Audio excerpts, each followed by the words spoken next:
Hello there. Today we're going to draw Harry Potter or Daniel Radcliffe using pen and ink or fine liners.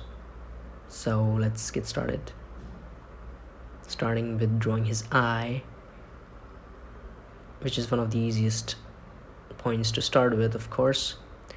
You can follow along as well and produce a phenomenal sketch of Harry Potter if you want to do so. So yeah, I'm just using a 0.3 fine liner here and drawing his glasses, which are just two big circles, so it's not that difficult to draw them. And of course using a reference because, well, I'm not using any pencil guidelines here, so it is already too difficult. And although I could draw Harry Potter from memory, it won't be as realistic of a result. So yeah, I am using a reference for this one, but you do not need to do so if you're following along with me, and it will be a great practice for you if you do choose to do so. And just remember not to use any pencil guidelines and just draw directly with the pen like I'm doing here. He has quite thick eyebrows, so I just hedged them in like a solid black. One thing you do need to remember while drawing eyebrows is to always shade in the direction of the hair flow. So if you're drawing the left eyebrow like I'm doing here and the hair going this direction, you have to sort of sketch it up in that direction to get a proper looking result. If you do the opposite, then your drawing is going to look really distorted. And make sure to align both of the eyes in the same horizontal plane, which is a very difficult thing to do. And again, now I'm drawing his nose and just estimating where it should be by just comparing in my head the distance between his eyes and the nose, which is again a very difficult thing to do. But if you practice enough like I have, it comes naturally, and there's still a little bit of room for error, but you can get fairly good at it through practice. Yeah. Now I'll just draw his jawline, which is again very difficult to estimate, so you can see me drawing it in parts, which is not the ideal thing to do, but in this case I am forced to do that. Otherwise it just won't match with his real face, So ideally, if you want to create a very photorealistic illustration, you should be drawing a pencil sketch underneath before inking. But with practice you can actually produce the same result, so I'm taking this illustration as practice for that. And drawing his ear now, adding a lot of detail because it really helps sort of make the drawing realistic if you add a lot of detail in the ear as well as other parts of the face, like I will be doing later on, adding shading using a finer tip to his face. But for now we are going to be finishing this line work and I am going to draw his neck and his shirt next before finishing off his hair, because, well, I do feel that it is much easier to draw clothes than it is to draw faces, especially if you want to stick to your reference. So there is a lot more room for error, and it's not that big of a deal if you make mistakes while drawing clothes. But if you make mistakes while drawing his face or his hair, then the whole illustration can be ruined, because human faces are something that our eyes are really familiar with, and they need to be proportionate for them to look good. But here you can see me drawing smooth lines very confidently. I'm not drawing any broken lines anymore, because, like I said, I'm allowed to make mistakes here while drawing this part of the illustration. Now we're adding some patterns to his necktie.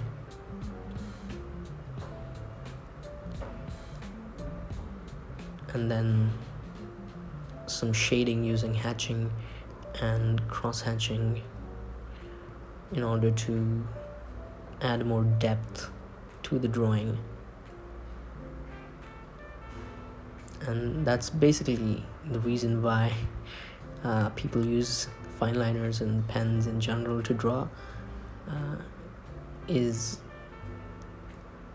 that it's really satisfying to add tones and hatching to your drawing, and it looks pretty good in my opinion. It gives your drawings a very distinct look, which cannot be copied using, let's say if you were using a different medium like a brush and paint, for example. Now I'm drawing his hair, and again you can see me drawing them very confidently, because it's basically all black, so I can fill in random lines where the black part is supposed to be, which is what I'm doing here. And it really helps you get an idea for the direction of the hair.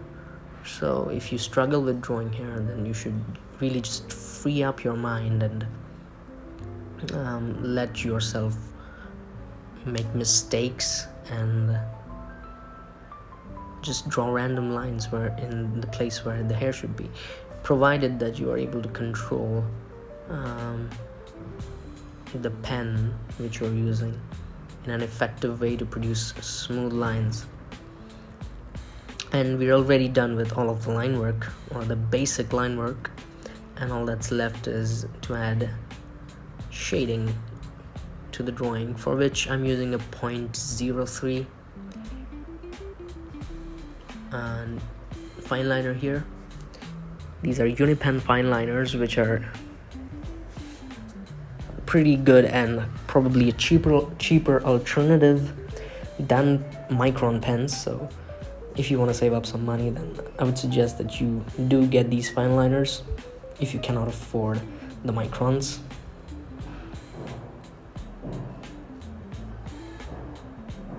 And yeah, now I'm adding shading to his face, which really helps the drawing come to life.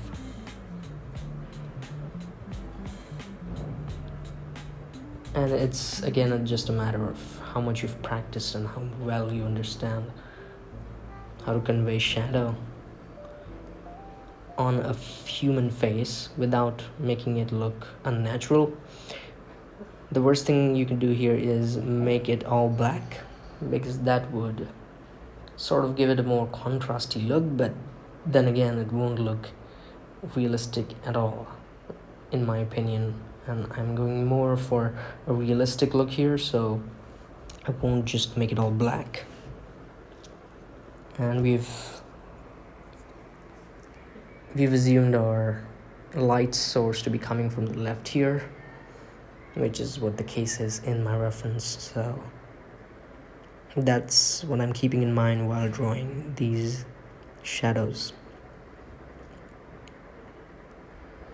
And also you need to be careful in drawing them in the same direction, as in all lines have to be somewhat parallel to each other and not going in just random directions, because it won't look like a very cohesive or continuous tone if you were to just draw lines in random directions.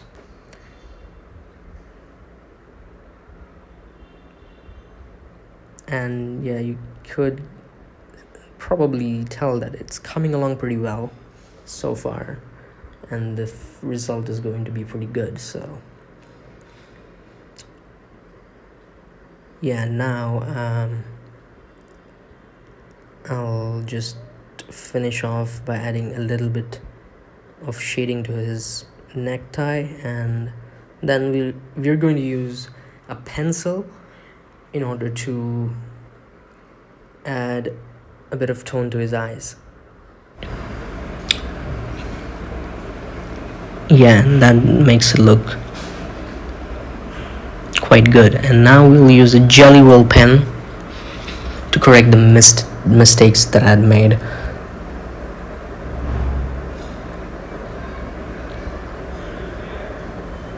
If you've never used a white gel pen before, I would really recommend that you try it over your ink drawings, because it gives you a really cool looking result. And now I'm using a tinge marker to add shading to his necktie.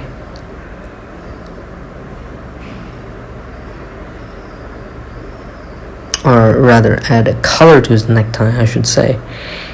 And then for his sweater, we'll be using a brush pen, which is a Sakura Pigma brush pen. And that's what I'll also use for his hair. So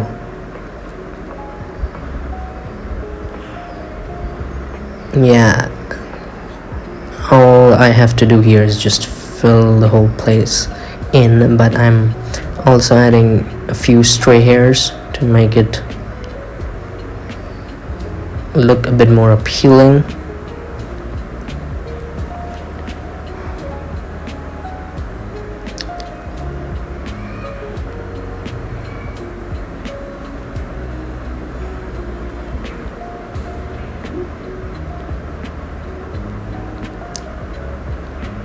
And yeah, it is really satisfying to draw with a brush pen. If you've never used one before, I would highly recommend that you get it, because not only does it give you insane line variation, it is also really fun to draw with once you learn to get comfortable with it, of course, because initially it's going to be a bit difficult to control it, but over time you're really going to reap the benefits of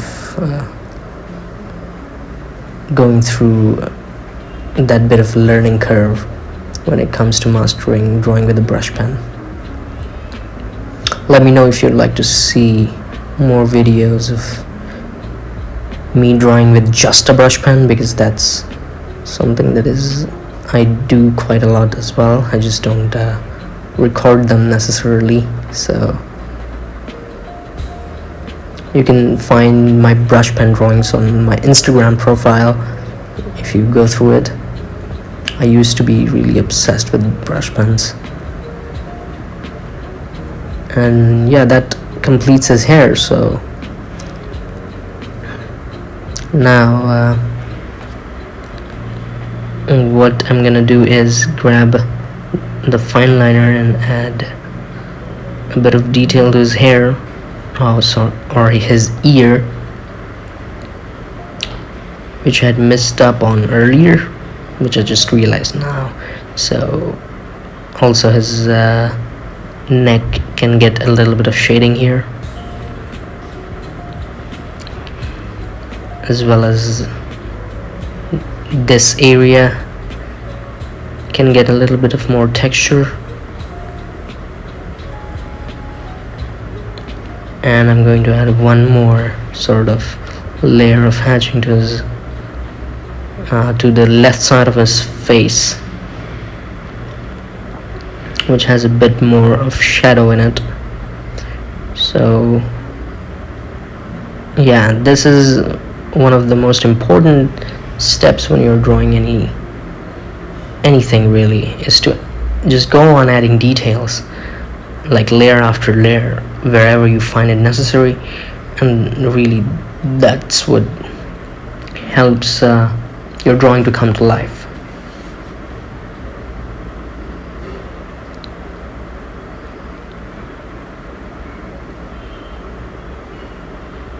And just like that, you can already see it, and it looks much more three-dimensional. And I did leave a little bit of space for some highlights in his hair, which I filled in using the marker. Now there are many different ways in which you could fill in highlights, like just use a marker or a pencil or whatever, but yeah, it's totally up to you, and that's what I chose here. But anyways, now I'm just filling in his coat or sweater using a Pentel pocket brush pen, which I've modified a bit using my own custom ink to fill it up, and that gives me really sort of generous ink flow, as you can see here, because otherwise you won't be getting that much ink out of this brush pen in one go, as you can see me getting here. And it would take you a bit longer to sort of fill in this huge area, but you can see me here just get a lot of ink out of the pen, which helps me get the job done quicker.